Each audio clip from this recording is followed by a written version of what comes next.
Ainsi parle maintenant l'Éternel, qui t'a créé, Église de Paris Sud, celui qui t'a formé. Ne crains rien, car je te rachète, je t'appelle par ton nom. Tu es à moi, et si tu traverses les eaux, je serai avec toi. Et les fleuves, ils ne te submergeront point. Si tu marches dans le feu, tu ne brûleras pas, et la flamme ne t'embrasera pas, car je suis l'Éternel ton Dieu. Tu as du prix à mes yeux. Ne crains rien, je suis avec toi. C'est moi qui suis l'Éternel, et hors moi, il n'y a point de sauveur. Assemblée de Paris Sud, je t'invite à te tenir debout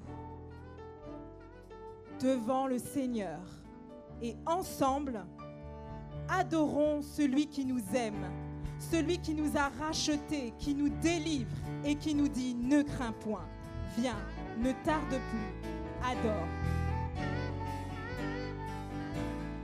Viens, ne tarde plus, adore.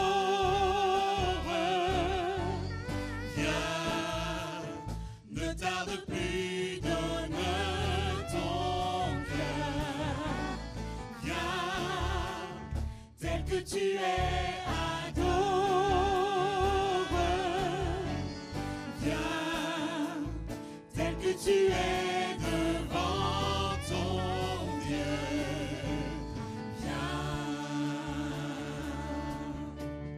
Viens, ne tarde plus,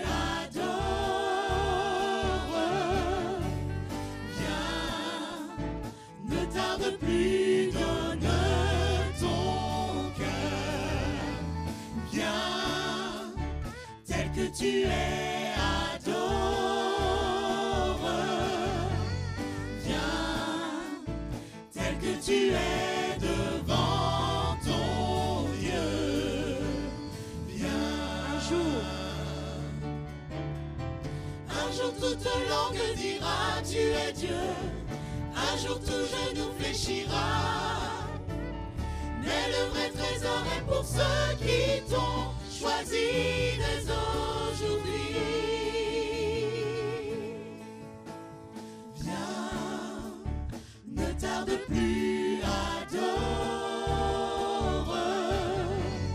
Viens, ne tarde plus, donne ton cœur. Viens, tel que tu es, adore. Viens, tel que tu es devant ton Dieu. Viens.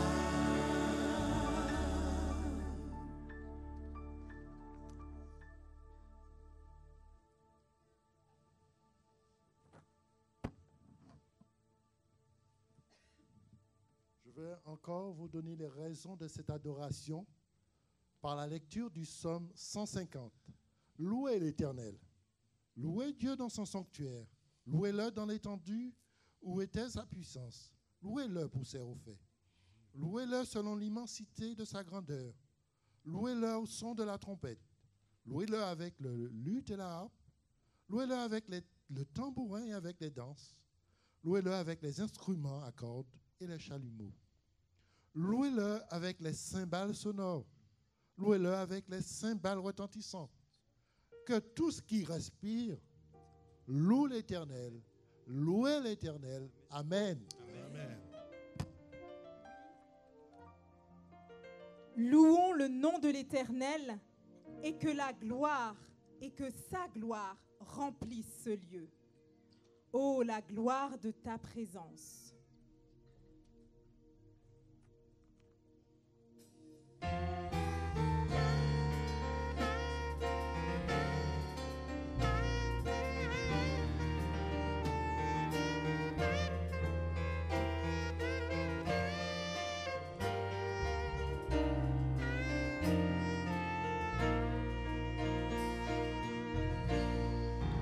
Oh, la gloire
garder notre position pour invoquer la présence de Dieu. Oui, Seigneur, nous voulons que ta gloire puisse se manifester. Nous désirons que la gloire qui est la nôtre soit dans la poussière, afin que la gloire de Jésus-Christ puisse éclater. Oui, Seigneur, que ta gloire se révèle dans ton Église. Oui, Seigneur, que ta gloire se manifeste concrètement dans ton Église. Que nous en soyons des témoins, que nous puissions dire, témoigner, que nous avons non seulement entendu, mais que nous avons été témoins de la gloire de Dieu. Cette gloire qui est synonyme de salut, cette gloire qui est l'espérance de te voir revenir, cette gloire qui nous met dans la confusion et qui nous conduit à la repentance. Donne-nous de nous présenter devant ton trône comme ce publicain qui n'ose même pas lever la tête, mais qui est conscient de son infirmité. Car si nous sommes faibles, nous avons de notre côté la gloire de Dieu. Amen. Que l'Église, que nous soyons tous ensemble au bénéfice de cette gloire, et ensemble nous disons Amen. Amen.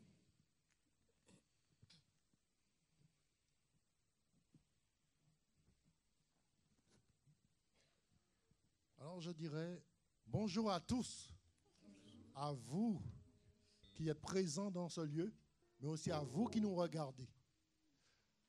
Et aussi au nom de cette communauté, mais aussi au nom de celui qui vous a suscité cette invitation, notre Père Céleste, je vous dirai en son nom, soyez les bienvenus, car vous êtes au bon moment et à la bonne place, car vous participerez à quelque chose d'exceptionnel dans l'univers en ce sabbat matin, à un moment d'adoration dédié à la seule être qui le mérite, à savoir Dieu notre Père et Dieu notre Créateur. Que son nom soit béni à travers votre adoration que vous lui rendrez en ce matin. Prenez place et adorez-le comme il se doit. Amen. Amen.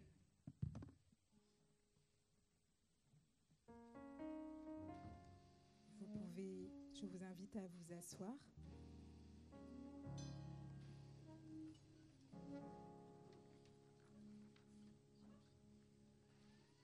Au milieu des turbulences que vive parfois l'Église, au milieu de circonstances particulièrement éprouvantes dans nos vies, nous nous laissons souvent envahir par l'inquiétude et la colère qui viennent masquer l'amour de Dieu.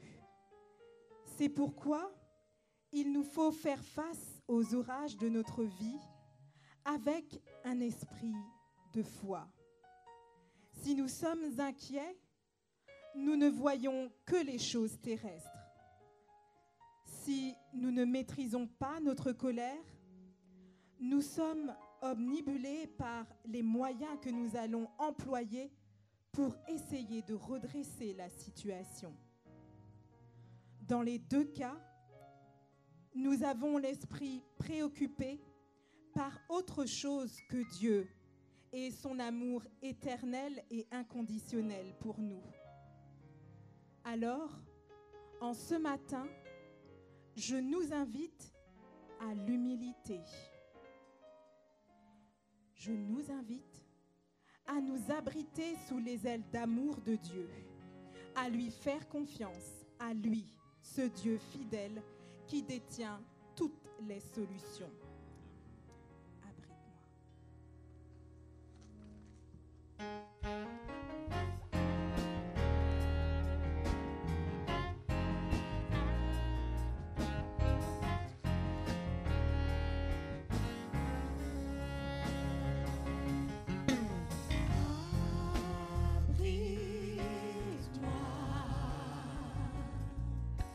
Sous tes ailes,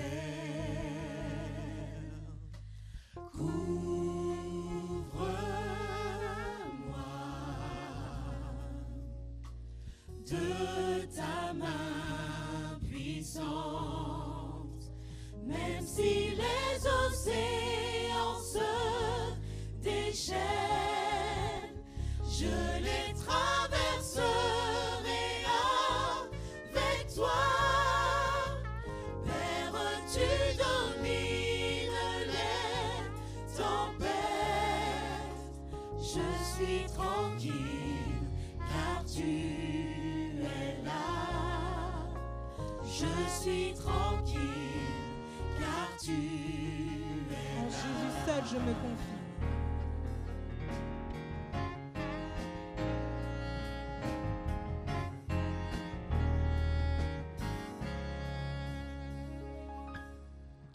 En Jésus seul, je me confie.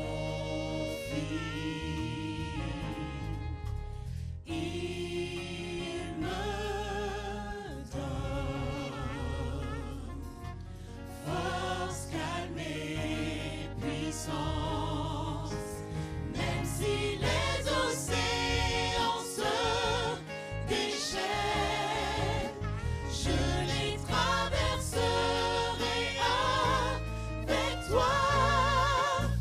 Père, tu domines les tempêtes, je suis tranquille car tu es là.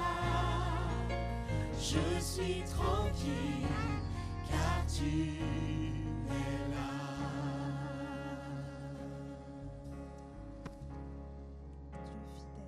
changes pas.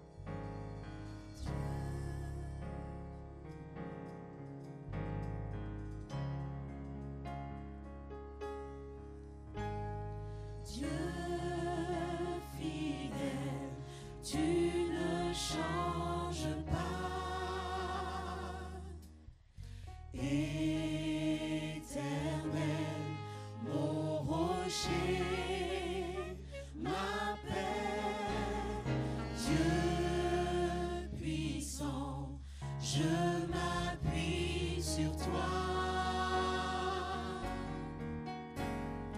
Et je crie vers toi, car tu es mon Dieu. Oui, je crie vers toi, j'ai besoin de toi. Tu es mon roc.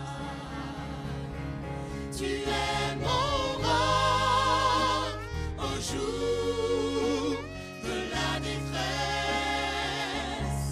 Et si je tombe, tu me relèves dans la tempête. Ton amour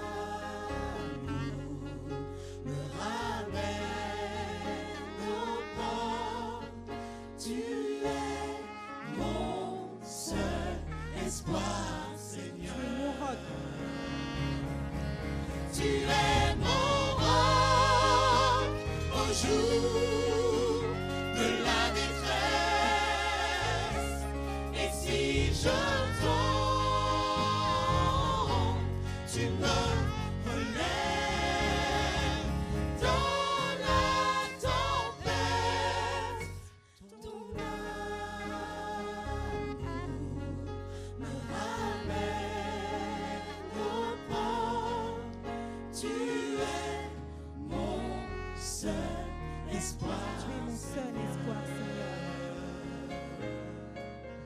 Tu es mon seul espoir, Seigneur.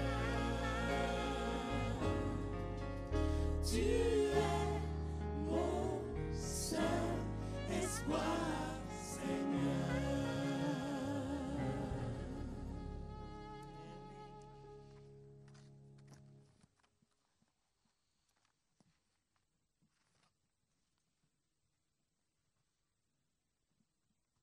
Donc vous ferez la lecture du psaume chapitre 15. Ô Éternel, qui séjournera dans ta tente? Qui demeurera sur ta montagne sainte? Celui qui marche dans l'intégrité, qui pratique la justice et qui dit la vérité selon son cœur. Il ne calomnie point avec sa langue, il ne fait point de mal à son semblable, et il ne jette point l'opprobre sur son prochain. Il regarde avec dédain celui qui est méprisable. Mais il honore ceux qui craignent l'Éternel. Il ne se rétracte point s'il fait un serment à son préjudice. Il n'exige point d'intérêt de son argent, et il n'accepte point le don contre l'innocent. Celui qui se conduit ainsi ne chancelle jamais. Amen. Amen.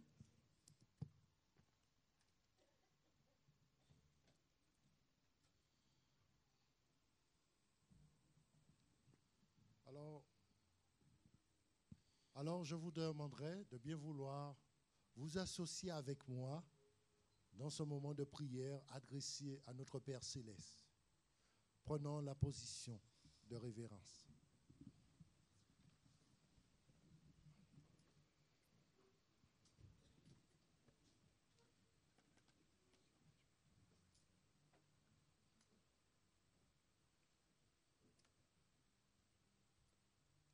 Notre Père qui est aux cieux, nous voyons la distance qu'il y a entre toi et nous.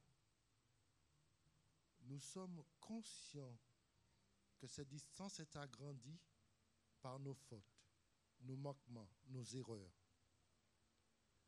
Et ce texte qui vient d'être lu montre que parmi cette assemblée, ou ceux qui écoutent ou participent à ce moment d'adoration, en sommes conscients qu'aucun d'entre nous ne t'honore comme il se doit.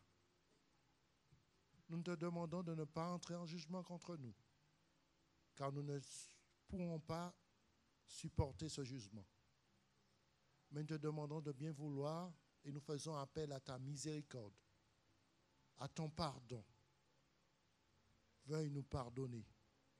Nous sommes conscients que nos fautes ont été le plus souvent volontaires, mais par ton Esprit Saint, tu nous montres que nous n'avons pas intérêt à rester dans cette relation avec toi de conflit, mais bien au contraire, tu nous appelles par le sang de Jésus à nous réconcilier le plus tôt possible avec toi.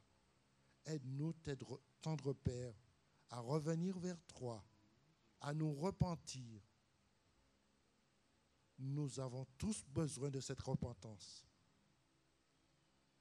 Suggère-nous cela par ton Esprit Saint, par la lecture de ta parole, à vouloir revenir à tes pieds, afin que cette réconciliation pourra faire de nous ce que tu attends si longtemps, d'être tes dignes représentants auprès de ceux qui ne te connaissent point. Car tu veux aussi les sauver, comme tu nous sauves. Veuille que cette démarche soit retransmise à travers la prédication qui sera faite par ton serviteur, le pasteur Raison, responsable de cette communauté, une lourde charge. Mais nous te demandons de ne pas regarder à l'homme, mais de l'équiper, de l'épauler par ton Esprit Saint, par le soutien de tes saints anges et aussi par nos prières, afin que cette communauté ne soit pas perdue, mais bien au contraire, que nous puissions faire partie de ceux qui t'accueilleront très bientôt sous les nuées des cieux. Prépare nos cœurs pour cela, tant pour la prédication que pour le prochain retour de Christ, quelles que soient les circonstances défavorables qui surviendront, quelles que soient les tempêtes, les ouragans. Prépare-nous, Seigneur. Équipe-nous par ton Esprit Saint. Recouvre-nous de la justice du Christ. Nous voudrions que ce petit soin que nous demandons pour chacun de ceux qui t'adressent cette prière soit aussi relayé vécu aussi par ceux qui dirigent cette ville, qui nous permet de t'adorer en ce sabbat matin.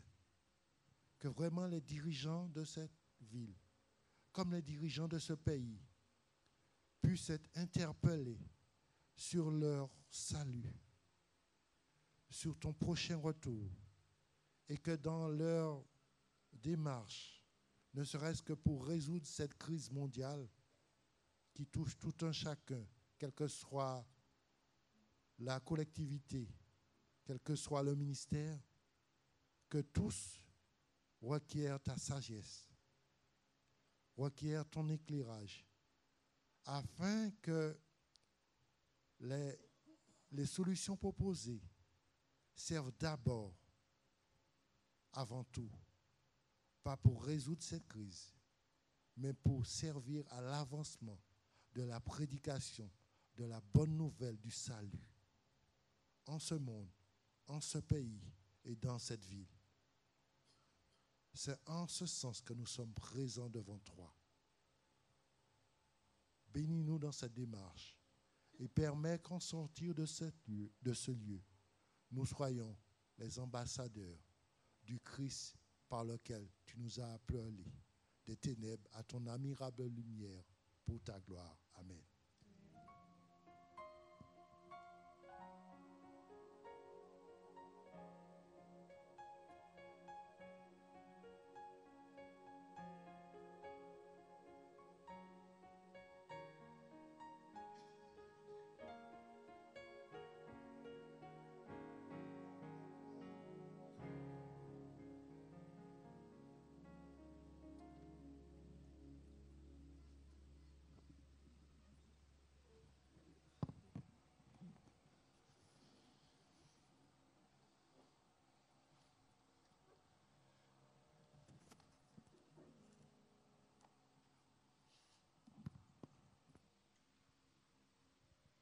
Service de fidélité. Je lirai dans le livre de Lévitique, chapitre 27, le verset 30 à 32. Toute dîme de la terre, soit des récoltes de la terre, soit du fruit des arbres, appartient à l'Éternel. C'est une chose consacrée à l'Éternel. Si quelqu'un veut racheter quelque chose de sa dîme, il y ajoutera un cinquième. Toute dîme de gros et de menu bétail, de tout ce qui se passe sous la houlette, sera une dîme consacrée à l'Éternel. Je demanderai aux diaconesses et aux diacres de passer dans les rangs pour ramasser les dîmes et les offrandes.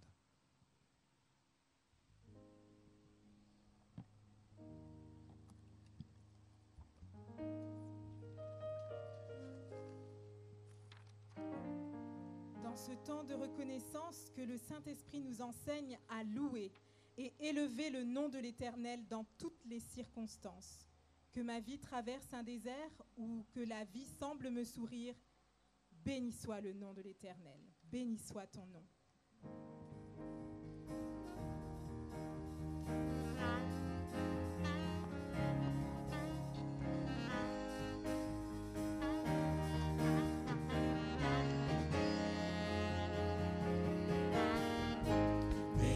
Soit ton nom, là où tu donnes l'abondance et déverses ta bienveillance. Béni soit ton nom. Béni soit ton nom, quand ma vie traverse un désert, quand je marche en terre inconnue. Béni soit ton nom. Tes bienfaits chant de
soit le nom du Seigneur. Lui seul est digne de recevoir la louange, la puissance et l'honneur. Béni soit le nom du Seigneur. Amen.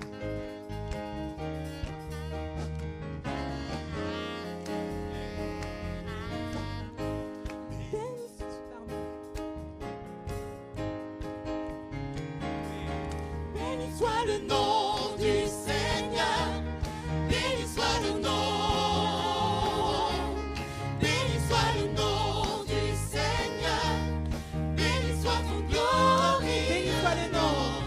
béni soit le nom du Seigneur, béni soit le nom, béni soit le nom du Seigneur, béni soit ton glorieux nom.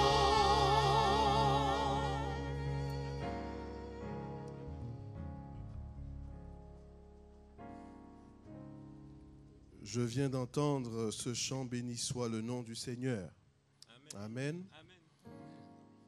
Et j'aimerais inviter l'Église à se mettre debout. Souvent, nous évitons de nous exprimer, nous évitons de nous acclamer pour le Seigneur. Je rêve d'une Église qui n'a pas peur de louer le Seigneur. Je rêve d'une Église qui n'a pas peur de bénir le nom du Seigneur. La Bible dit, élevez les mains vers le ciel et bénissez l'Éternel. Ne laissons pas l'ennemi nous voler la bénédiction. Ne laissons pas l'ennemi nous empêcher de bénir le Seigneur ce matin. Alors si vous vous êtes retenu de chanter, alors chantez, béni soit le nom du Seigneur, quel que soit ce qui pourrait arriver dans vos vies. Même si vous avez l'impression que les problèmes sont encore là, mais le Seigneur est plus grand que nos problèmes. Bénissons le nom du Seigneur. Alléluia. On va reprendre à partir de la 2e strophe. Béni soit ton nom quand sur moi brille le soleil.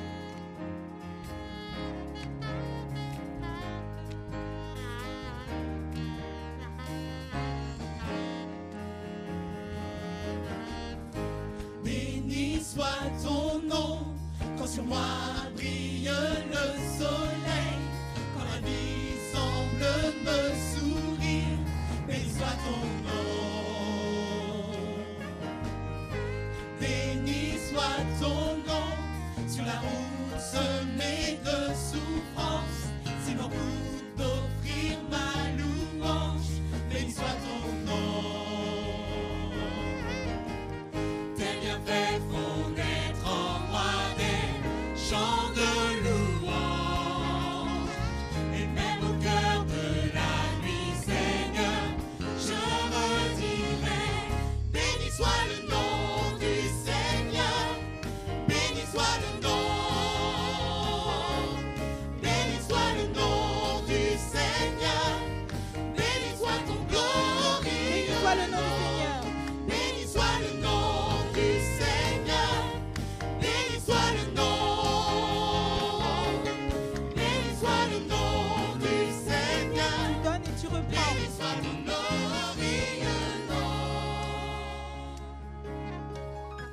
Tu donnes et tu reprends, tu donnes et tu reprends, mon cœur choisit de dire, oh béni soit ton nom. Tu donnes et tu reprends, tu donnes et tu reprends, mon cœur choisit de dire, oh béni soit ton Béni soit le nom du Seigneur. béni soit le nom du Seigneur, béni soit le nom,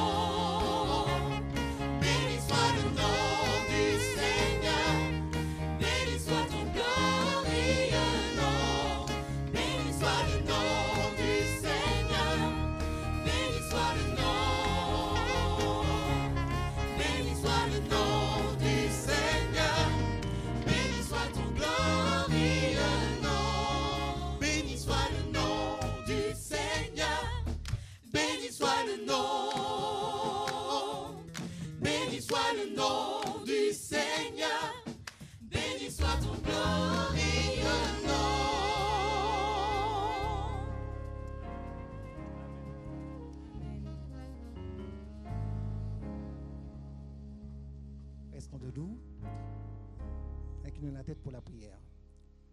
À toi, Éternel, la grandeur, la force, la puissance. Et c'est avec joie, Seigneur, que tu vois que ton peuple a apporté en cet instant tes dîmes, tes offrandes, pour t'honorer, pour te glorifier. Merci, ô bon Père, pour tout ce moment que tu nous permets de passer sous ton égide bénie. Gloire soit en toi, à notre Dieu, notre Créateur du ciel et de la terre. Amen. Amen.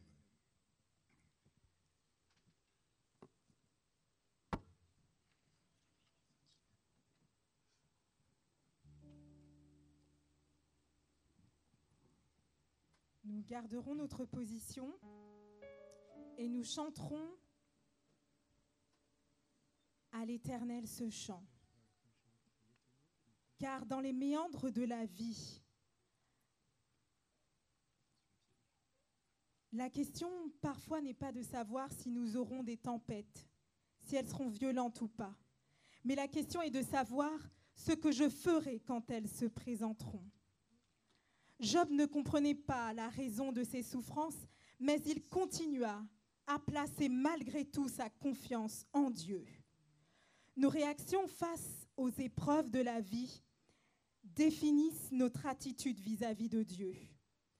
Nous pouvons devenir amers, comme nous pouvons éprouver notre foi, sachant que Dieu ne permettra pas que nous souffrions au-delà de ce que nous pouvons supporter. La vie nous rend-elle amers ou bien louons-nous Dieu pendant l'orage? Ne crains point, nous dit Jésus. Quand le vol de la tempête vient assombrir ton ciel bleu, compte les bienfaits de Dieu. Chantons-le avec force et nous prendrons la première, la troisième et la quatrième strophe.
Oui, ses bontés sont grandes, son amour est grand pour nous. Et le psalmiste nous dit, « Ô Éternel, tu es mon Dieu.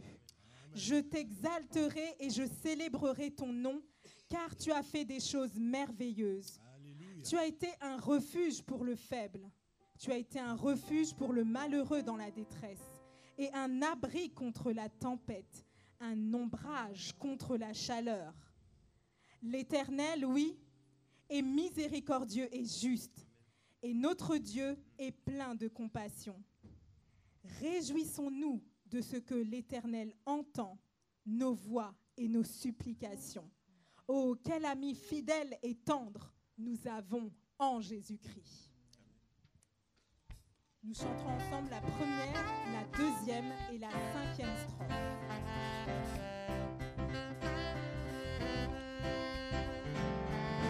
Quel ami fidèle et tendre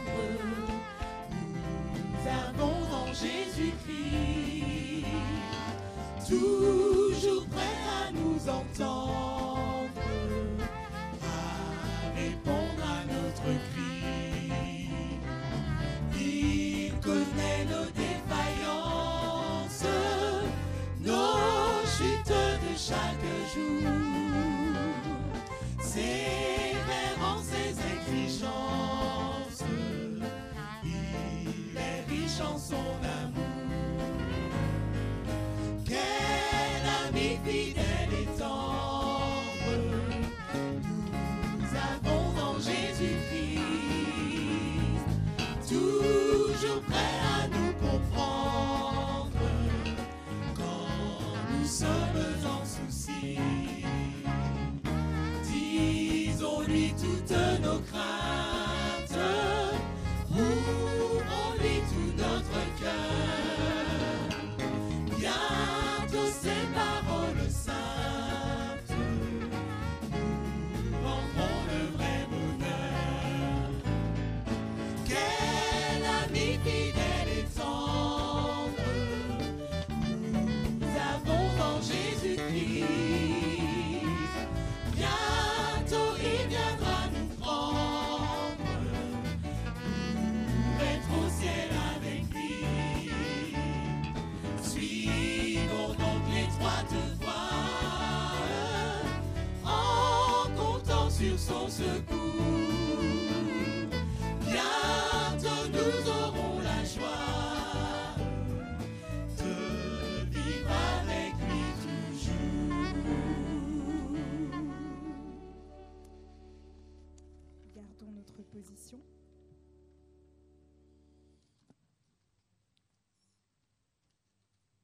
Je vous invite à ouvrir vos Bibles dans le livre de Marc 5, du verset 35 à 41. Marc 4, verset 35 à 41. Ce même jour, sur le soir, Jésus leur dit : « Passons à l'autre bord. » Après avoir renvoyé la foule, ils l'emmenèrent dans la barque où il se trouvait. Il y avait aussi d'autres barques avec lui. Il s'éleva un grand tourbillon, et les flots se jetaient dans la barque, au point qu'elle se remplissait déjà. Et lui, il dormait à la poupe sur le coussin. Ils le réveillèrent et lui dirent : « Maître, ne t'inquiètes-tu pas de ceux que nous périssons ?» S'étant réveillé, il menaça le vent et dit à la mer : « Silence, tais-toi !» Et le vent cessa, et il y eut un grand calme. Puis il leur dit : « Pourquoi avez-vous ainsi peur ? Comment n'avez-vous point de foi ?» Ils furent saisis d'une grande frayeur, et ils se dirent les uns aux autres : « Quel est donc celui-ci à qui obéissent même le vent et la mer ?» Amen. Amen.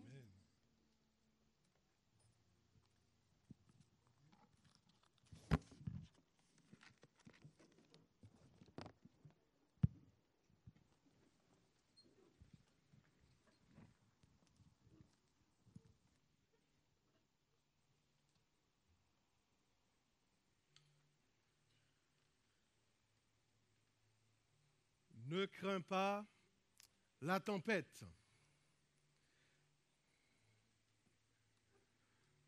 Ne crains pas la tempête. Nous sommes en 1999. Plusieurs spécialistes ont prédit qu'à la veille de l'an 2000, beaucoup de catastrophes vont surgir dans le monde. Et il se trouve que cette tempête de 99 est appelée la tempête du siècle. D'ailleurs, Jean-Pierre Pernaut, lorsqu'il a interviewé en direct certains témoins de cette catastrophe, une femme qui avait vu le toit de sa maison complètement déchiqueté disait « Pour moi, c'était l'Apocalypse ». Plusieurs années après, près de 15 ans après, la tempête survient dans le sud de la France. Plusieurs ont tout perdu. Non plus de toit ni maison. Tous les biens matériels ont disparu. Et c'est le même refrain qui revient. C'était l'Apocalypse. Même les journalistes, en présentant cette catastrophe naturelle, parlent d'Apocalypse. Ne crains pas la tempête. Pareil aux États-Unis. L'ouragan Katrina fait des ravages, encercle la Louisiane, la Nouvelle-Orléans, et pour les commentateurs, c'est la tempête du siècle, c'est apocalyptique. Je me souviens encore de ce cyclone qu'on appelle le cyclone Hugo. Je ne sais pas si vous avez déjà vécu ces instants, parfois où on craint même pour sa vie lorsqu'il y a un cyclone. Et en 1989, au cours du cyclone Hugo, j'étais au mauvais endroit. La ville où il ne fallait pas être, la ville du Moule, en Guadeloupe. Parce que le vent allait souffler très fort. Pour ne pas effrayer les habitants, on disait que ça allait être des vents à 150 km/h, mais c'était déjà beaucoup. Mais je peux vous garantir que la météo a témoigné en disant « Nous n'avons pas voulu alerter, mais ça a soufflé à plus de 300 km/h. »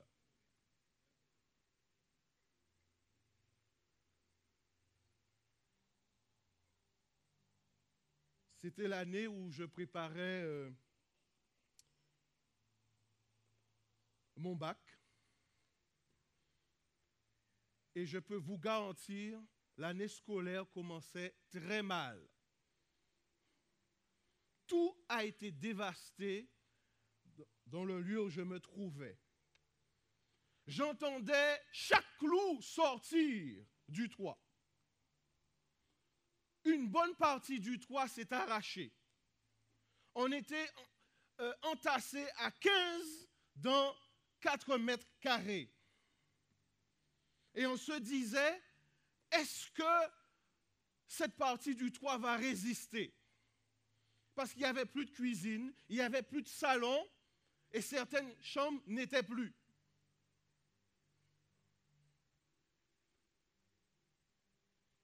J'ai pris le risque de sortir pendant l'œil du cyclone, même si c'est déconseillé. Et je vous assure, je n'ai pas reconnu le quartier où je me trouvais. Un véhicule avait fait plusieurs centaines de mètres. J'ai essayé de reconnaître le quartier, je n'ai pas réussi. Certains ponts étaient coupés. Les communications aussi. Et après ce cyclone, on nous appelait les sinistrés. Ne crains pas la tempête. Ce n'est que lorsque l'on est dans la tempête que l'on peut vraiment comprendre ceux qui passent par une tempête. Et dans la Bible, il nous est rapporté plusieurs tempêtes. Par exemple, dans le premier chapitre de Jonas, je vous invite à lire avec moi, il est question de tempête.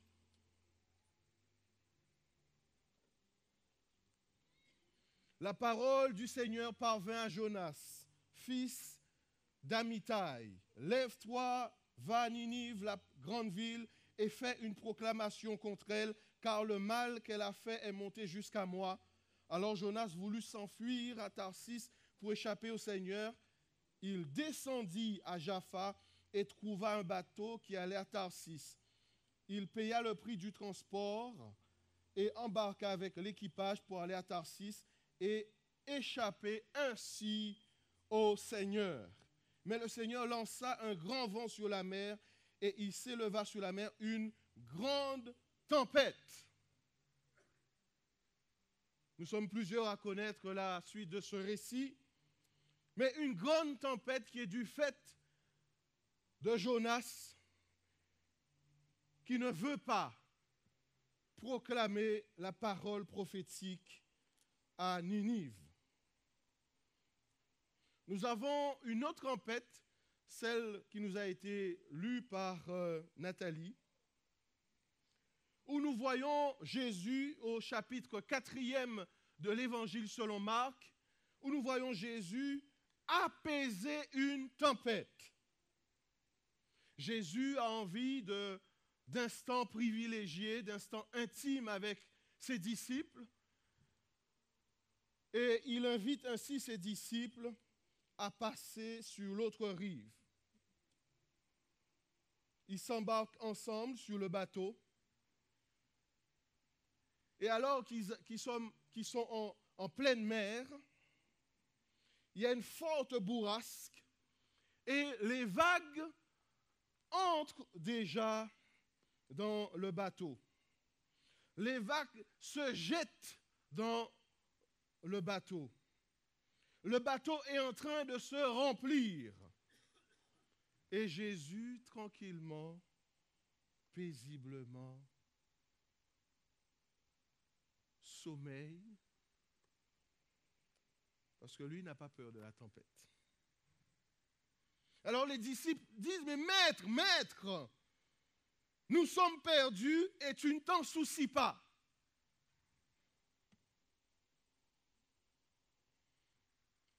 Le récit de l'évangile de Marc nous rapporte la manière dont Jésus s'est adressé au vent. Je n'ai pas retrouvé cette manière de reprendre le récit dans l'évangile de Matthieu ni dans l'évangile de Luc. Mais lorsque Marc nous fait part de ce récit, le vocabulaire qu'il utilise pour parler à la tempête, c'est qu'il personnifie la tempête comme si la tempête est un démon. Et il parle à cette tempête en disant « Silence, tais-toi ».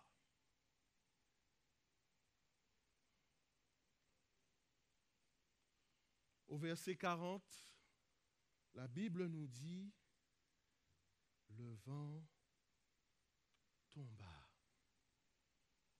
et un grand calme se fit. » Je trouve que c'est un texte éminemment réconfortant. Parce que ce récit nous montre que la seule personne capable de ramener le calme dans la tempête, c'est Jésus. Le récit nous rapporte que la seule personne capable de parler au vent, c'est Jésus.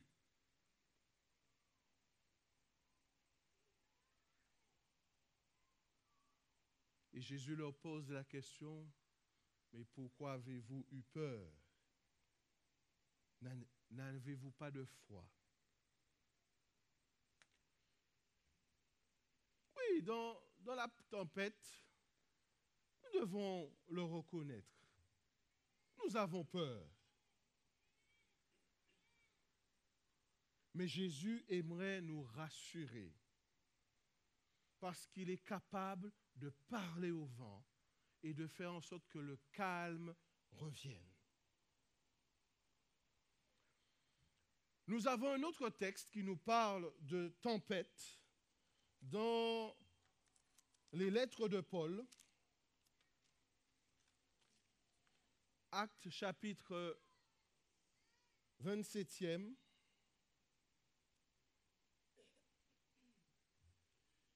Et ce chapitre, du verset 13 jusqu'au verset 38, nous fait état d'une tempête qui a lieu lors d'un voyage missionnaire de l'apôtre Paul. Et après cette tempête, il y a même un naufrage. Vous me direz, mais où était le Seigneur? Parce qu'il y a eu naufrage. Nous imaginons l'apôtre Paul et ses amis ballottés par les flots de toutes parts, mais il avait eu l'assurance, parce que divinement averti, que personne ne perdrait la vie au cours de cette tempête. Amen? Personne ne perdrait la vie. Ne crains pas la tempête. Vous avez déjà très certainement entendu plusieurs commentaires au sujet de cette tempête apaisée, plusieurs interprétations. Mais ce matin, je vous propose une nouvelle. Si l'évangile de Marc nous rapporte ce récit de la tempête apaisée, si nous lisons ces textes au XXIe siècle, c'est que ces textes doivent encore nous parler pour aujourd'hui. Qu'est-ce que le Seigneur veut nous apprendre au XXIe siècle lorsqu'il nous dit qu'il est capable de parler au vent et de ramener le calme?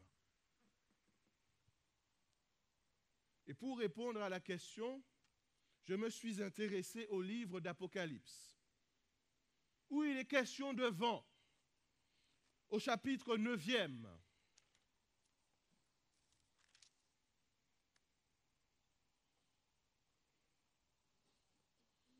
Verset 13 et suivant, chapitre 9e, verset 13 et suivant. Le 6e ange sonna de la trompette. Alors j'entendis une voix venant des 4 cornes de l'autel d'or qui est devant Dieu. Elle disait au 6e ange qui avait la trompette, « Détache les 4 anges qui sont liés sur le grand fleuve, l'Euphrate. » Alors les 4 anges qui étaient prêts pour l'heure, le jour, le mois et l'année, furent déliés pour tuer le tiers des humains. Le nombre des combattants de la cavalerie était de 20 000 fois 10 000. J'entendis le nombre. C'est ainsi que dans la vision, je vis les chevaux et ceux qui les montaient. Ils avaient des cuirasses de feu, d'hyacinthe et de soufre. Les têtes des chevaux étaient comme des têtes de lions. De leur bouche sortait du feu, de la fumée et du soufre. Le tiers des humains fut tué par ces 3 fléaux, par le feu, la fumée et le soufre qui sortaient de leur bouche. Car le pouvoir des chevaux est dans leur bouche et dans leur queue. Leur queue ressemble à des serpents, elles ont des têtes et c'est par elles qu'elles font du mal.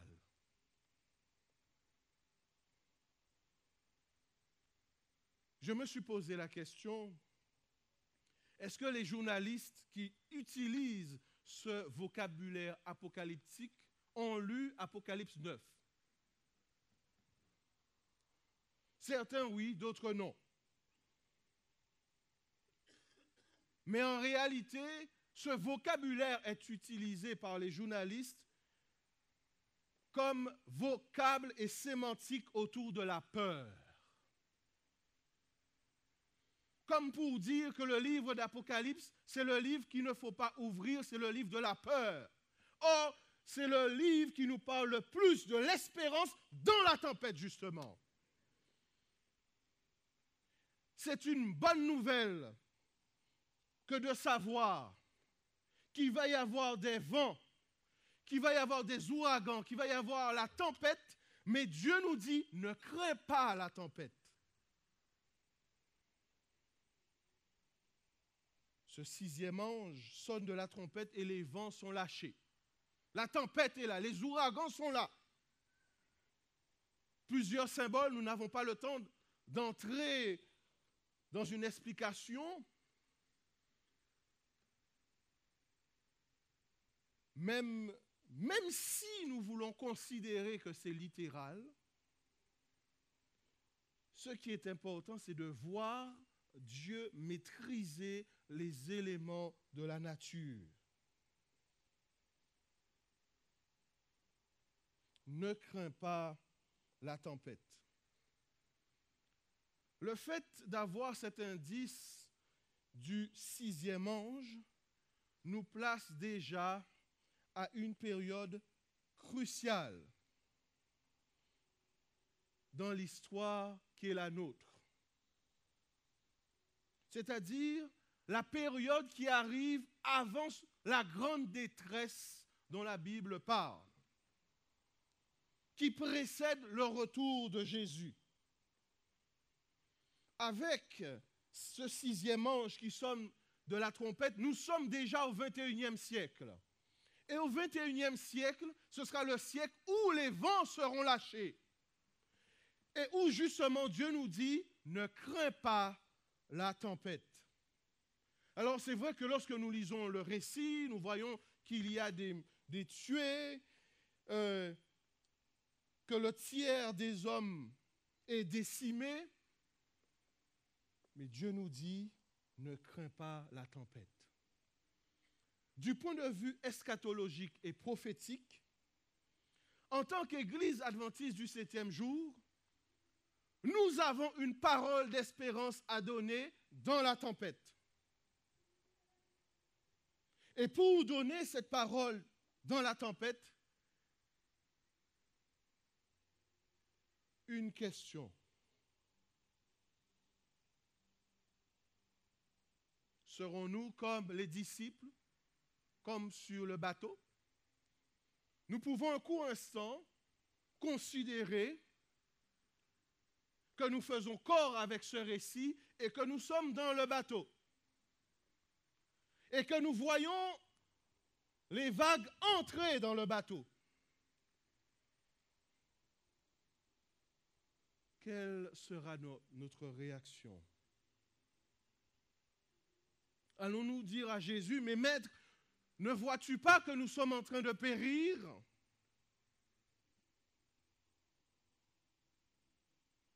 Ou est-ce que nous avons vu que Jésus est dans le bateau? À la fin des temps, et nous y sommes déjà, les vents seront lâchés. Personne ne sera épargné. Que ce soit du point de vue des catastrophes naturelles, mais il y aura aussi des vents de fausse doctrine, susceptibles de nous déraciner de la confiance que nous avons en Jésus. Allons-nous dire à Jésus, mais Seigneur, ne vois-tu pas que nous sommes en train de sombrer? Ou est-ce que nos yeux verront que Jésus est dans le bateau? Entre nous, tant que Jésus est dans ce bateau ne pourra pas couler. Et si Jésus, nous le voyons dans ce récit de la tempête apaisée, calme, en train de dormir, c'est parce qu'il n'est pas inquiété par les événements extérieurs. Il sait qu'il a une maîtrise sur les circonstances.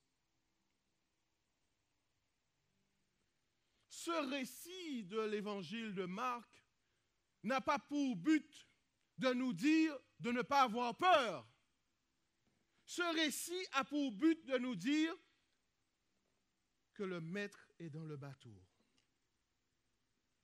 Et tant que le maître est dans le bateau, nous ne craignons pas pour notre vie.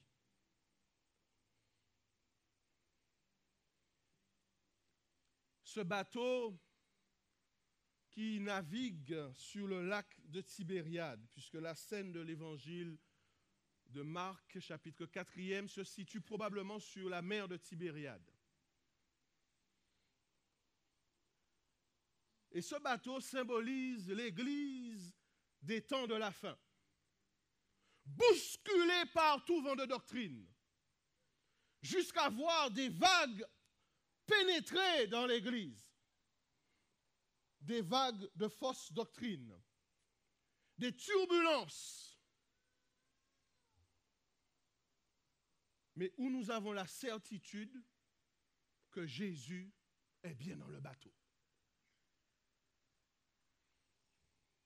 Très certainement, tout comme moi, vous avez eu l'occasion de passer par des tempêtes, où nous avons le sentiment d'être ballottés, agités.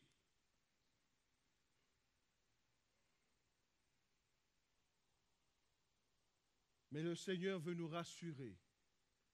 Ne crains pas la tempête.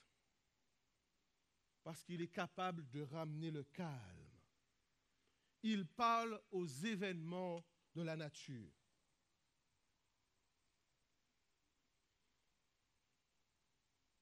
Je me suis beaucoup questionné sur ce texte. Qu'est-ce que les disciples, qu'est-ce que nous avons besoin d'apprendre sur ce récit? Nous avons remarqué que Jésus n'empêche pas à l'eau d'entrer dans le bateau. Alors que certains d'entre nous, nous aimerions prier pour qu'il n'y ait pas de vagues entrant dans le bateau. Mais Jésus, il sait qu'il y a de l'eau qui entre dans le bateau. Pourquoi il l'autorise?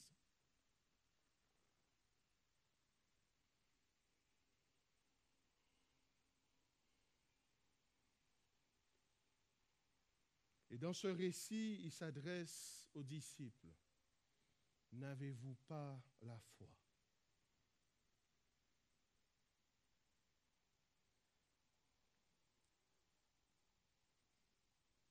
Dans la tempête, il nous faut parfois être ballottés à plusieurs reprises pour retrouver la direction que le Seigneur veut donner à notre vie.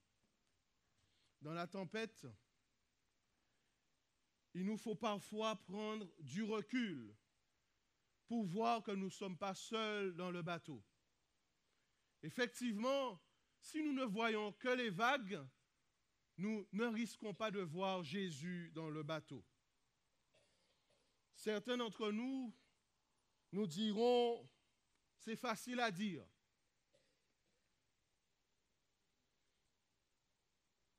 C'est facile à dire comme il est facile pour Jésus de parler au vent et que le calme revienne. Vous et moi, nous ne savons pas parler au vent. Vous et moi, nous ne pouvons pas empêcher que les vagues entrent dans le bateau. Par contre, il nous faut voir le Dieu qui a la solution et qui sait parler au vent. Certaines tempêtes nous bousculent dans nos vies personnelles. Mais rassurons-nous, nous ne sommes pas encore à la veille du temps de détresse. Nous sommes en préparation.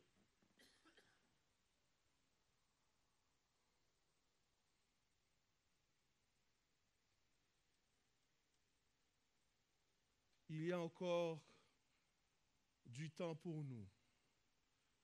Un temps de préparation, un temps de confession. Pour dire, Seigneur, je ne suis pas prêt pour les tempêtes à venir. Seigneur, je ne sais pas nager. S'il y a une tempête et que l'eau entre dans le bateau, Seigneur, je ne suis pas prêt pour cela. C'est une manière pour nous de confesser notre peur. Et en confessant notre peur, le grand maître se lève et il parle à la tempête. Et il fait en sorte que le bateau arrive à bon port.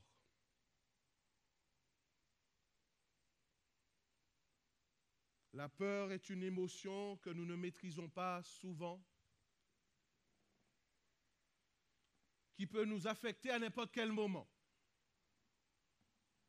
Mais même dans la peur, nous pouvons voir Jésus dans le bateau.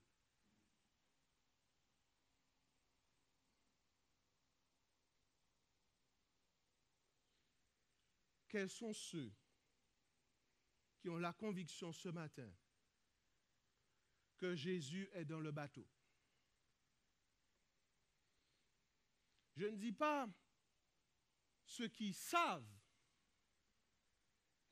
qu'il est dans le bateau. Je parle à ceux qui l'ont vu dans le bateau.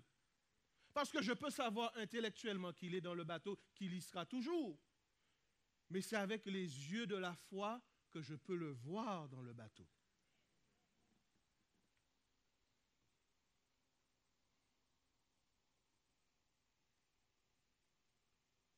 Voir Jésus dans le bateau. Alors que les vents de la prophétie du 6e sceau vont bientôt s'accomplir. Et nous savons, ceux qui ont eu l'occasion d'être témoins de cyclones savent que le but du vent, c'est de déraciner. Les vents de ce 6e sceau ont pour but de déraciner notre foi. Ne pensons pas que Dieu va nous épargner des vents en disant « je ferai en sorte qu'il n'y ait pas de vent ». Pas du tout. Ces choses doivent arriver. Et alors que ces choses arrivent, nous sommes appelés à être un peuple prophétique et dire aux autres, ne crains pas la tempête, Jésus sait parler au vent. Je ne dis pas simplement un peuple qui connaît la prophétie, mais un peuple de prophètes sait qu'à un moment donné, Jésus parlera au vent. Et dira au vent, tais-toi.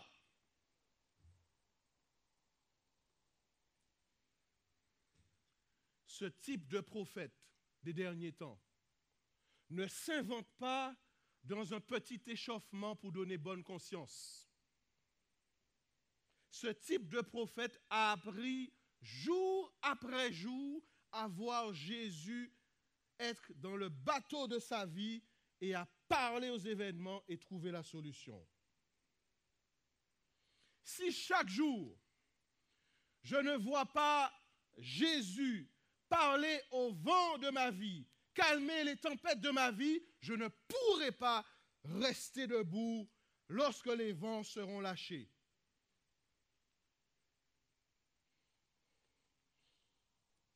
Nous pouvons nous poser la question.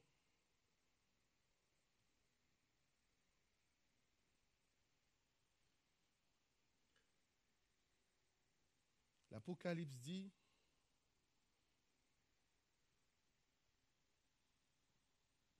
que ces vents symbolisent et annoncent, prédisent le retour prochain de Jésus.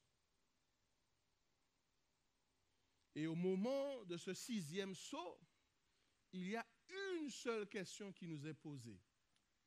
Qui peut subsister? Si vous reprenez le texte, dans la version originale, le verbe subsister, littéralement, c'est qui peut tenir debout, ou encore qui peut tenir sur ses deux pieds. Lorsque ces vents vont souffler comme des ouragans, comme des cyclones, comme, selon certains journalistes, c'est comme si les événements se déchaînent. On a l'impression que ces événements ont une âme et ont seul objectif, c'est de faire du mal. Est-ce que nous pourrons subsister,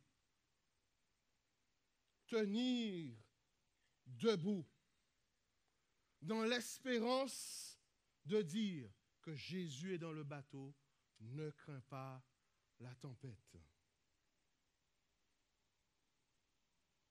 Et puisque nous sommes des lecteurs du livre de la Révélation, le seul moyen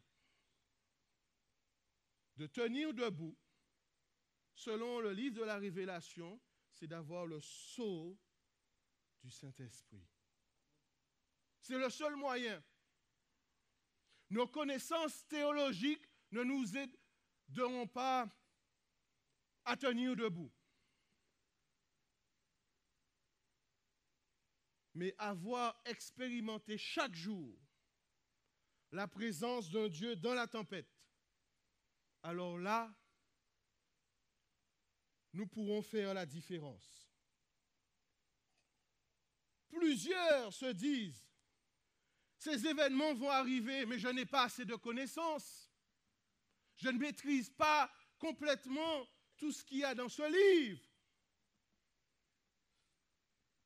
Même si vous avez le sentiment de ne pas maîtriser pleinement ce qu'il y a dans ce livre, mais que vous connaissez le Dieu de ce livre, alors vous êtes rassurés pour la tempête. Parce que ce qui est important, c'est au moment où la tempête se déchaîne, c'est de voir le ressusciter, le glorifier dans le bateau.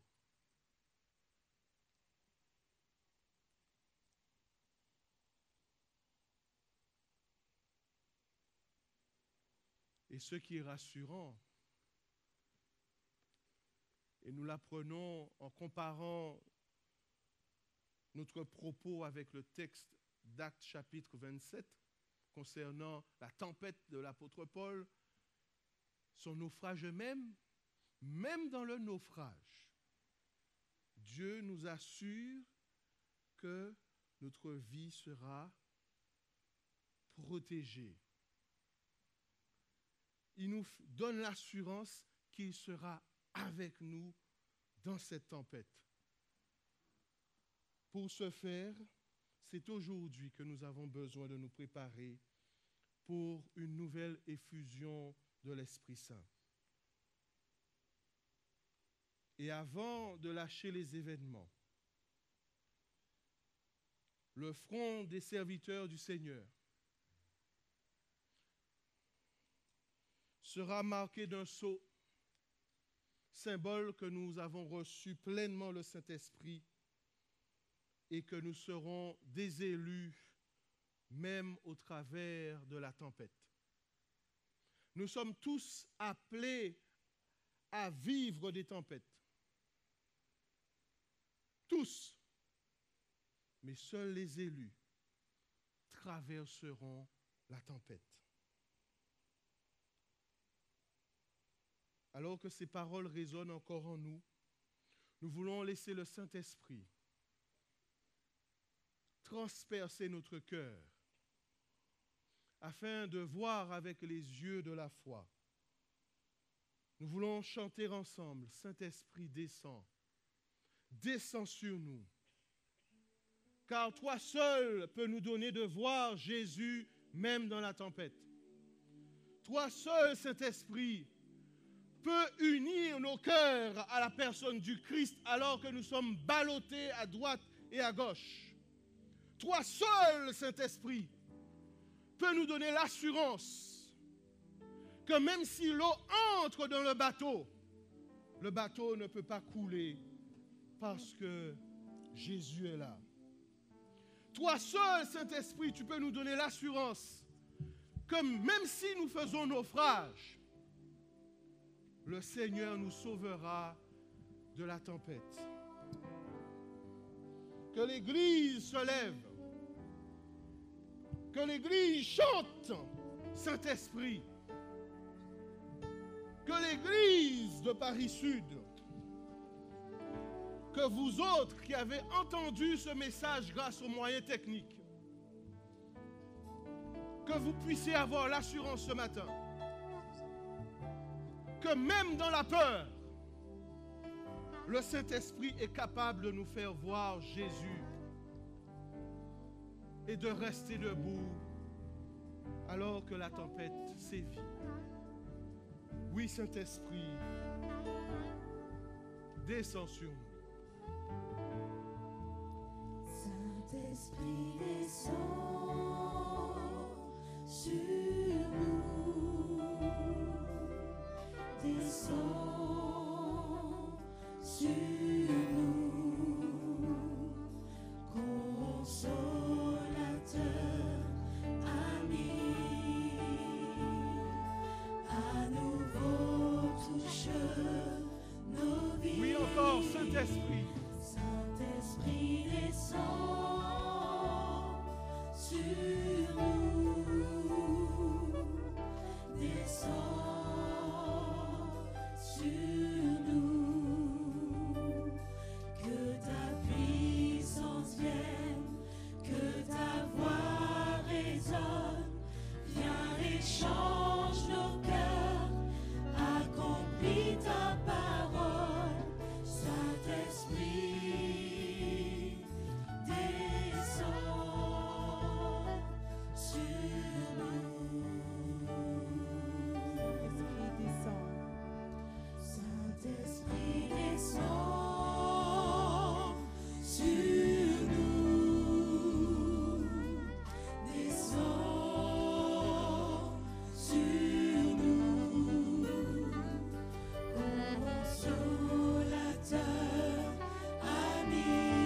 Saint-Esprit descend. Saint-Esprit descend sur nous. Descend sur nous. Que ta puissance vienne, que ta voix résonne. Viens et change nos cœurs. Accomplis ta parole. Oui, Saint-Esprit. Saint-Esprit, descend sur nous.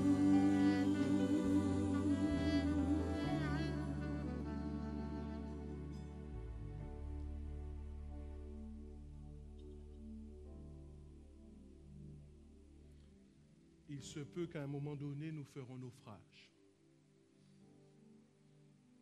Dans ce naufrage, nous allons nous heurter peut-être à un rocher. Mais je puis vous assurer ce matin que ce rocher est le rocher des âges, Jésus-Christ. Amen. Et s'il nous faut être brisés sur ce rocher, chantons que Christ est mon rocher. Parce que dans la tempête, nous avons l'assurance que le Christ sera constamment avec nous. Même si la tempête fait rage, le Christ est notre rocher.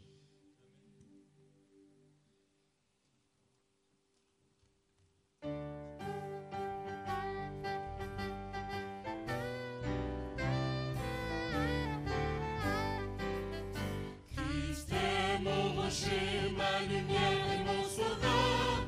Je ne crains rien. Il est mon rempart et mon ferme soutien. De qui pourrais-je avoir peur? Même si la tempête fait rage, au plus fort de l'orage. Si mon cœur est troublé, s'il venait à douter, accablé, Dieu ranime toujours mon courage. Et je suis consolé. Je suis consolé.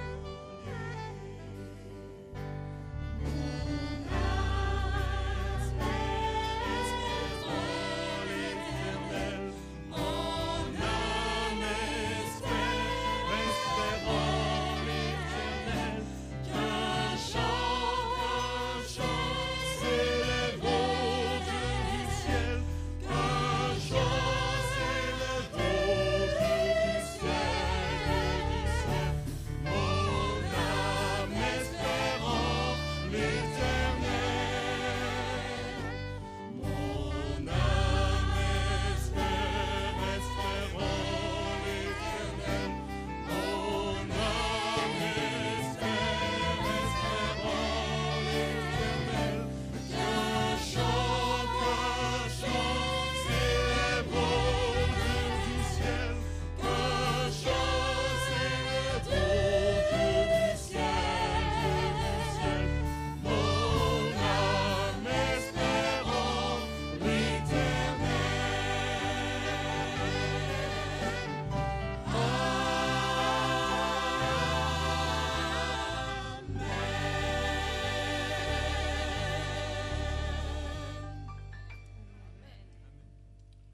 Seigneur, nous voulons avoir la conviction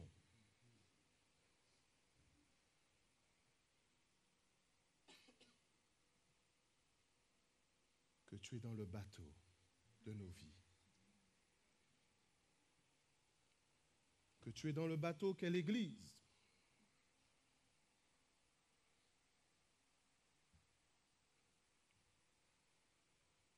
Et que tu seras toujours dans ce bateau. Seigneur, tu n'es pas un capitaine qui fuit, qui a peur, mais tu es le capitaine qui sait parler aux événements. Tu es un capitaine qui a le contrôle de la situation. Et nous savons que notre vie est en sécurité avec toi. Nous avons la certitude que même si l'Église doit passer par une crise alpha ou oméga, qu'importe, c'est Dieu qui tient son Église dans sa main. Nous voulons glorifier le Dieu des cieux qui nous tient dans sa main et qui comprend notre peur de la tempête. Parce que c'est un intercesseur admirable vers qui nous pouvons nous approcher avec assurance et être secourus dans tous nos besoins. Seigneur, nous sommes perdus sans toi. Seigneur, sans toi, nous sommes dispersés. Seigneur, c'est toi le capitaine de ton Église. Et donne-nous de te voir toujours et de ne pas voir les vagues qui entrent dans le bateau, mais de te voir toi. Alors que les événements vont bientôt s'abattre sur notre planète, nul ne sera épargné. Car tu veux que tes élus puissent traverser la tempête en regardant à toi. Donne-nous de mettre de côté notre savoir. Donne-nous de voir nos méthodes comme de la boue pour l'excellence de la connaissance de Jésus-Christ. Donne-nous de développer la science de la foi.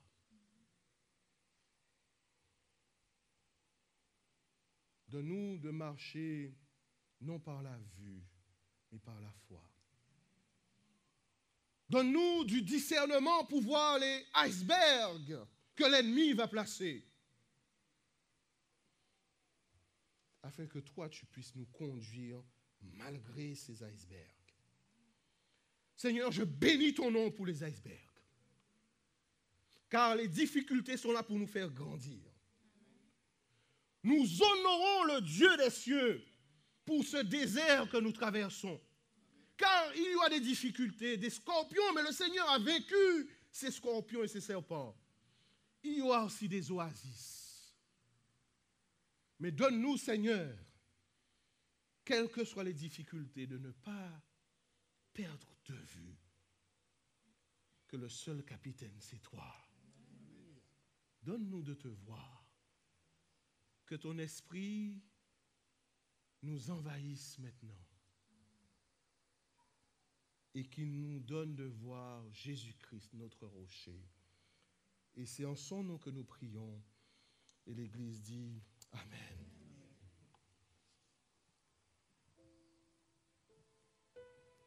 Alors que la grâce et la paix du Seigneur soient déposées sur nos cœurs.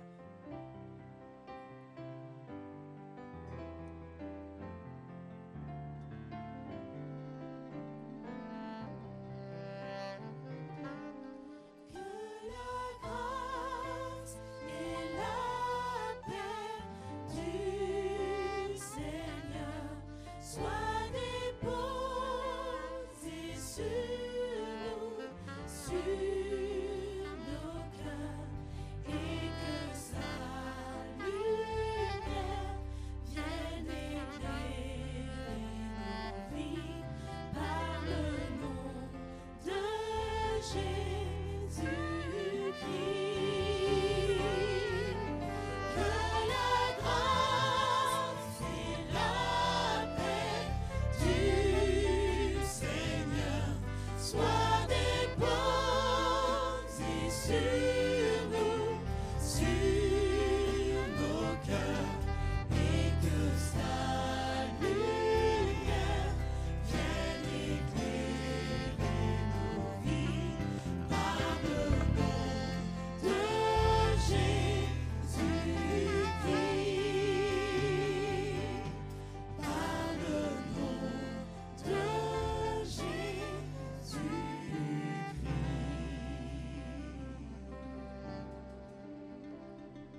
Le Seigneur est proche.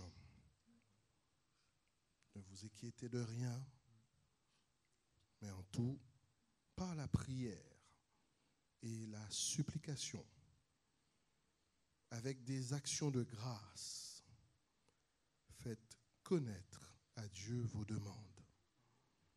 Et la paix de Dieu, qui surpasse toute pensée, gardera votre cœur et votre intelligence en Jésus-Christ. Mon Dieu comblera son Église selon sa richesse, dans la gloire en Jésus-Christ. À notre Dieu et Père, la gloire à tout jamais, que la grâce du Seigneur Jésus-Christ et la communion du Saint-Esprit soient données à l'Église. Amen.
Victoire, ton